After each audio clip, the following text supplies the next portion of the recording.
Your host, Coach Jake. Crazy topic today. Stay tuned. Hope you guys like it. Pierre, what's up? Lovely Kate, world's okayest wrestler. What's up? Chance, Nelly, happy to see you guys. Hit me up in the chat. Give me a number one. Garcia Sports, what's up, Paul? Bobby Guns, happy to see all you guys. Man, this weekend's gonna be crazy. Excited to see all you guys here. Hit me up in the chat. You got any questions? Today, I'm actually going to be, I try to be lighthearted. I try to be motivating, and maybe it'll still be that way. I don't know. Jess Stick, hi from the UK. What's up, man? International. Greek Pete the Bar Yallerhead. Billy, happy to see all you guys. Adolf. Yeah, what's up, Paul? Good to see you. Real 1306. So today I wanted to talk about something, and I'm hoping that this is inspiring. It's hard for me to talk about. Chance E67. I want to be a fighter, and I really enjoy grappling. Do you have any tips? Go find yourself a good gym, get to training camps, find yourself a good mentor, get a coach. Those are probably like my fastest, quickest tips. Come join us this weekend if you're near Denver. We're going to be at V10 Martial Arts in Aurora, Colorado. 2-day camp, killer. Excited. Got Gil Olivas, one of the Scientific Wrestling coaches, coming up from Arizona. He's a great, great coach. Also, myself, John Fabricatori, for those of you locals, I think he was the first guy that I coached in cradles to win grappling competitions. Great. Just super cool guy. What's up, Lucky Nakazawa? Nordic Strength. Happy to see all you guys. Again, throw a number one in the chat if you like what you're hearing. Today, I want to talk about something that is near and dear to me. I have tattooed on my chest, per aspera ad astra. And what that means in Latin is through adversity to the stars. And I want to discuss today my journey and what I had to overcome, the obstacles I had to overcome to revive Catch as Catch Can Wrestling, which is probably one of my biggest accomplishments. I have a couple others that I'm pretty proud of, the Mace Bell being one, being a hands-on dad and husband and being very active and having a great family is another. Building multiple businesses beyond that. I think those are probably my biggest accomplishments. But I want to talk today about this. Through adversity to the stars, my journey overcoming obstacles to revive Catch Can Wrestling. I actually wrote a blog post about this. I will be sharing that on the socials as well. It'll be a little bit different, obviously, because this is extemporaneous. But,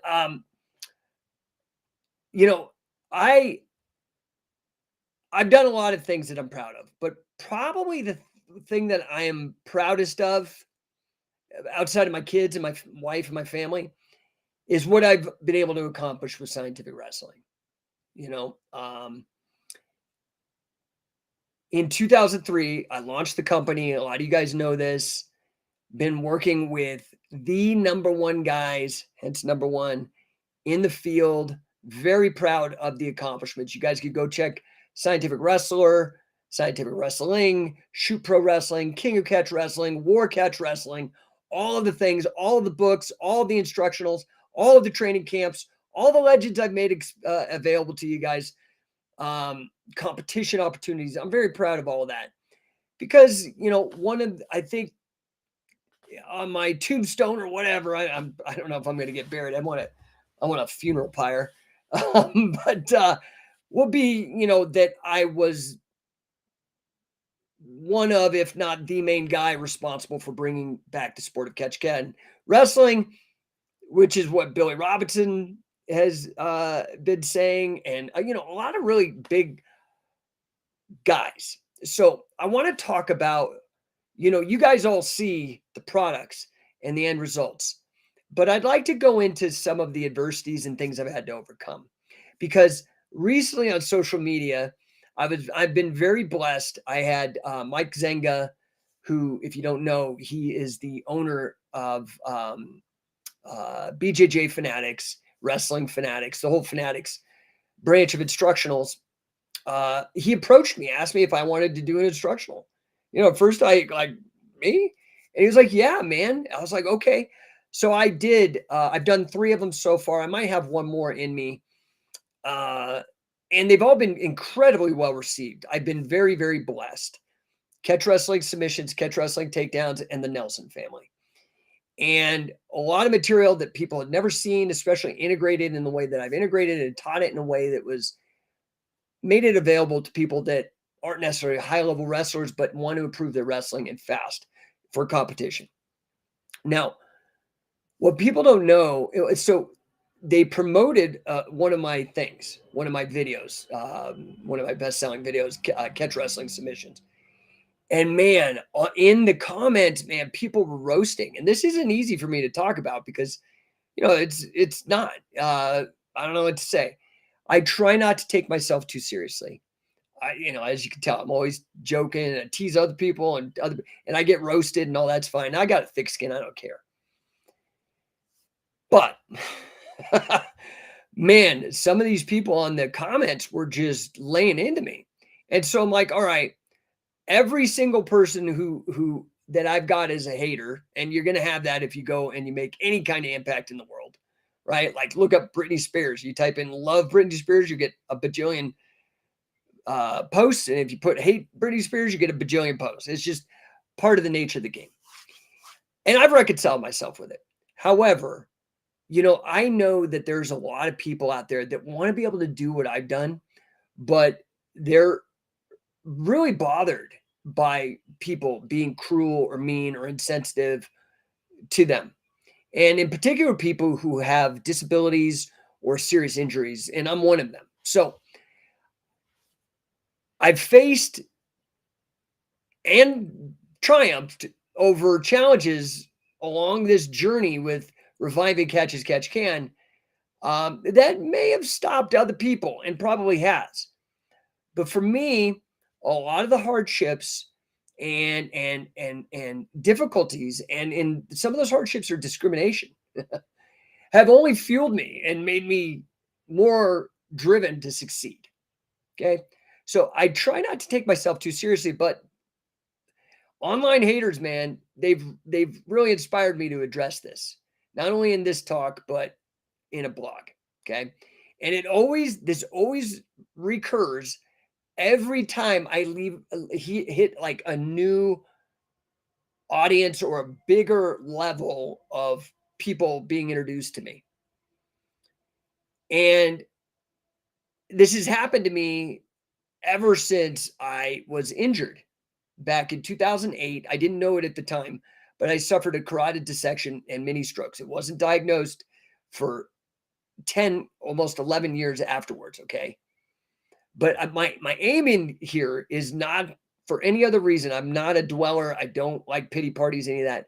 But I'm hoping to inspire some people to push past difficulties, injuries, and in particular, some of the cruelty and discrimination that you might face if some of those injuries have left you, I don't know what the right word is, but deformed or, with looking weird. So quick background, I'm a grappler. I retired in 2013. Officially, I was having the strokes. I didn't know it.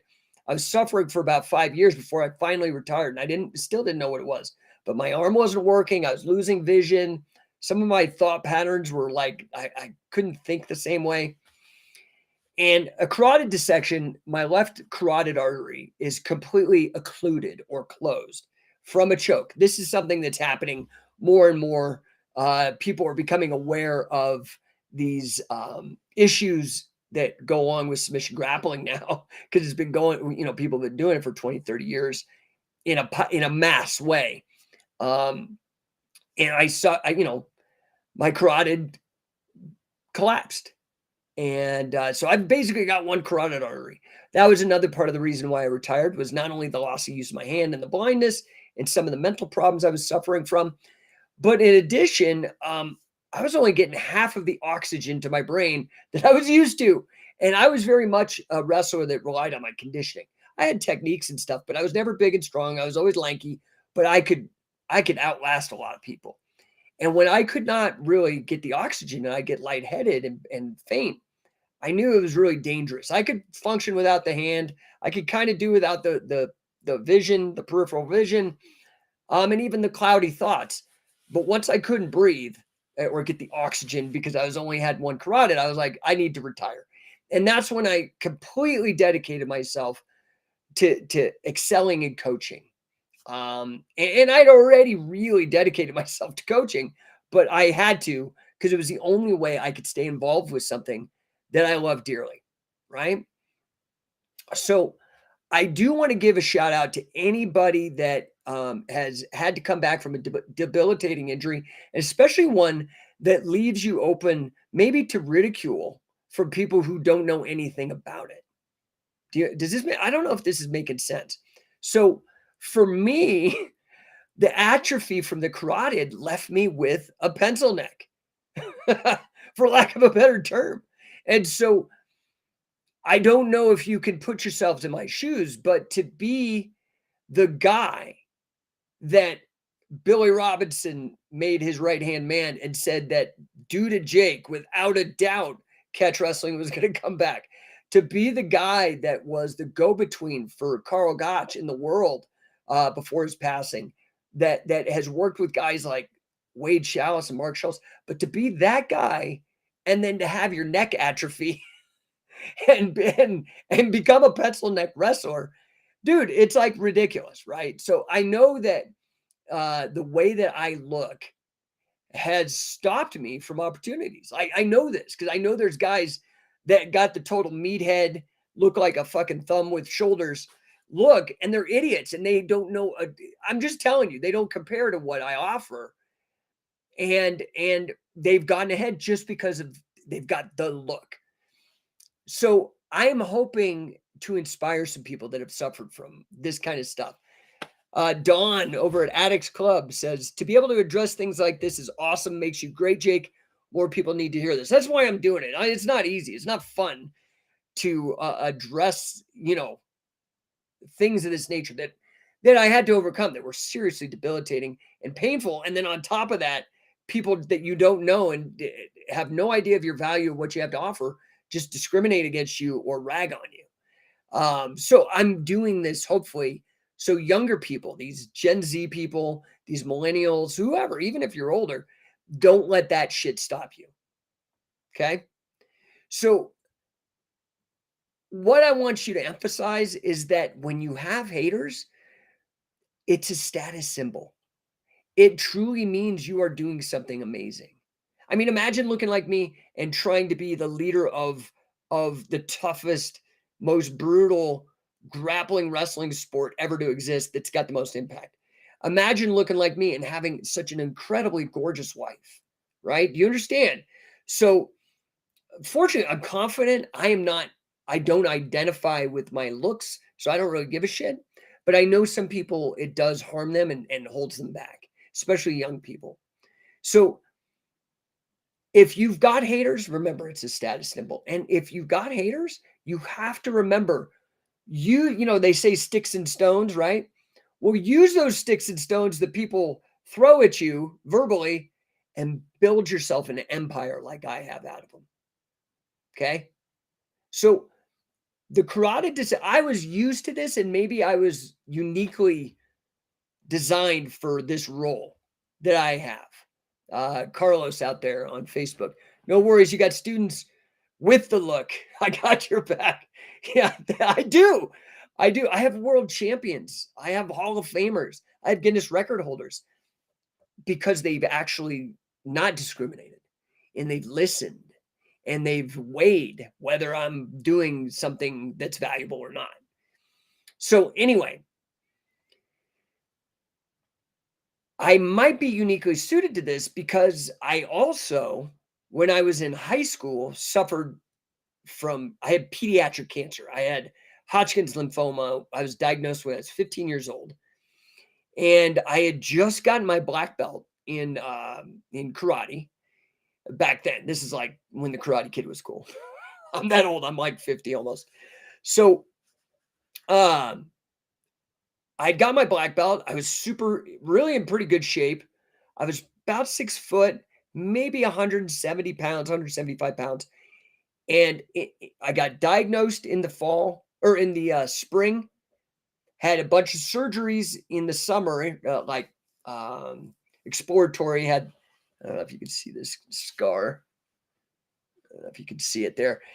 Surgery on my neck. I had 2 of them, had all kinds of surgeries, and then started chemotherapy and radiation.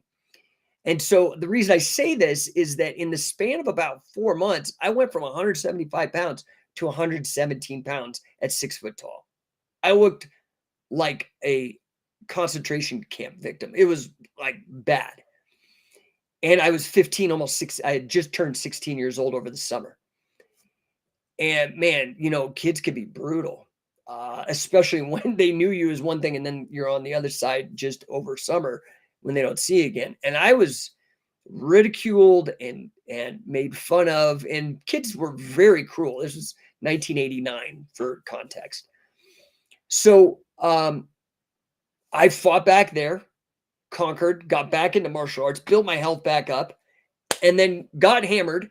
And maybe the carotid dissection from the chokes was also part of due to some of the chemo and radiation. I don't know, but they were definitely like 30 years apart. Anyway, you have to fight back. And I share this story so hopefully anybody with a similar story doesn't give up and is inspired by the success that I've had despite all this shit. Right? You got to address this stuff head on. And that's why I'm doing it, because there was this, people were really being pretty rude and insensitive on this social media post. And what am I going to do? Get mad? I mean, these people are probably mentally deficient anyway, but I can hopefully use this to say, you're never going to get rid of oatmeal for brain dummy meatheads, but you can be stronger for it. And that's really the point here, right? So, a lot of this is just sheer commitment that I've made to be the best, to be the number one leading person in this particular field. We've got a comment. Hobo Lunafart says, I have asthma and I felt embarrassed using my inhaler. Yeah, until my teammate came up to me when I was using it and told me he had asthma and forgot his inhaler and asked for a puff. It killed the awkward. Yeah, that's good. That's good. Jay Calloway. Wait, Karate Kid isn't cool anymore? No one told me. I mean, I don't know. Maybe it is. I mean, all that new Netflix stuff. Aiden says, what's up? I don't know. Is this resonating with any of you guys? I don't know if this is of any value to any of you guys. If you like it, give me a 1, number 1 in the comment. I'm going to continue. Okay. So, even overcoming like all these health issues that I had, then I had to face this other challenge of discrimination, right? Because my atrophied neck, as a result of these injuries from the sport, then became a target for cruelty, cruel comments, mockery, all that shit without even knowing anything about me, right? But I refused to let these haters define me. There is a great one of my heroes is a psychiatrist, rebel psychiatrist named Thomas Zaz. I was fortunate to give him his last radio interview before he passed away, I think in his 90s. Brilliant guy, like total fighter. Stood up against the entire pharmaceutical industry and won. Like his arguments are still resounding today. Anyway, he has this famous phrase. He says, the law of the jungle is eat or be eaten. Well, in the modern world, that's converted. Define or be defined.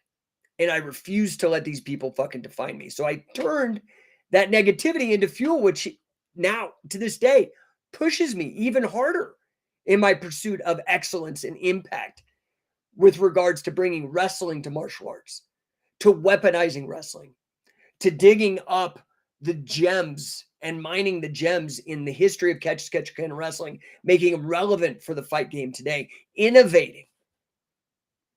Because of all that negativity, man, it's fuel for me now. I know a lot of you guys, like Hobo Lunafar, one of the best social media handles of all time, by the way. I know you guys have faced adversities, maybe not the same, but 2. Okay. It could be in sports, could be in life in general, but everybody's got challenges in their life. right? We have to remember that when we're just on social media making fun of somebody. And we have to remember that when that happens to us.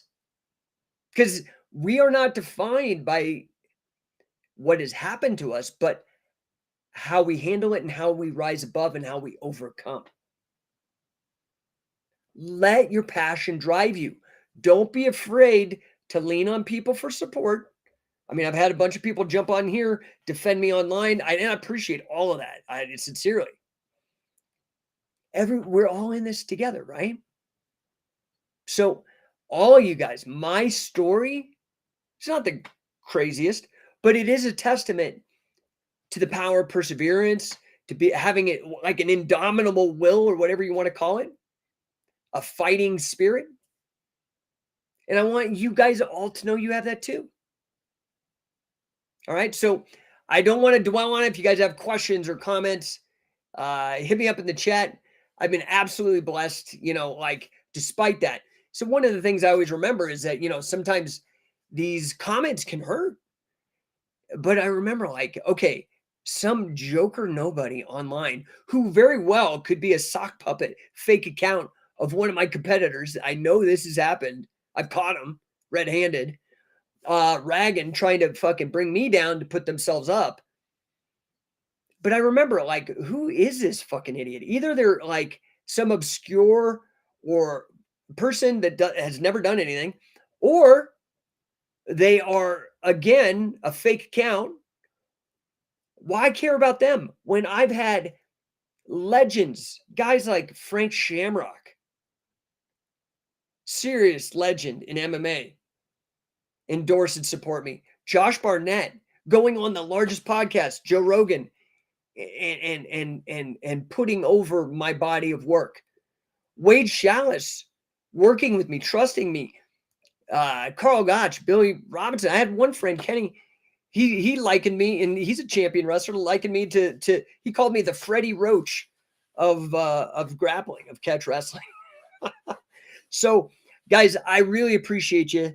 If I can help you guys in any way, let me know.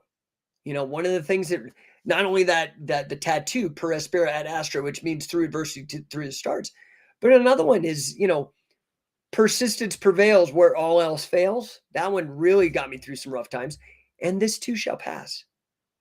All right, guys, I want you to embrace the fight. It's always a fight, whether you're on the mat or you're in the cage or it's online and some douchebag. You got to fight, dude. You got to fight for what you want. You can't roll over. You can't, even if you're hurt. And you get hurt when you get in fights, but you got to win. Right?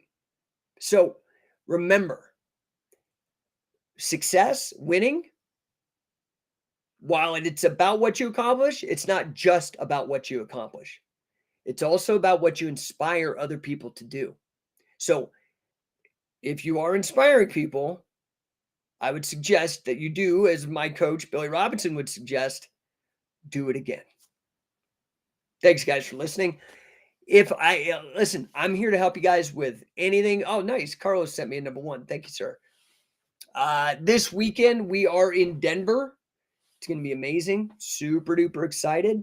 Like I said, we're even having our newest affiliate out of Coliseum MMA in Oklahoma, run by the Brown family. These are the guys that went viral. They were on Joe Rogan's podcast. Chael Sonnen was talking about them.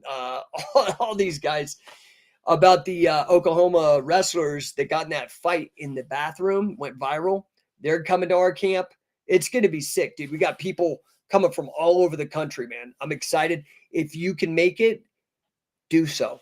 Don't miss out. We also have the camp with me and Billy Scott happening out in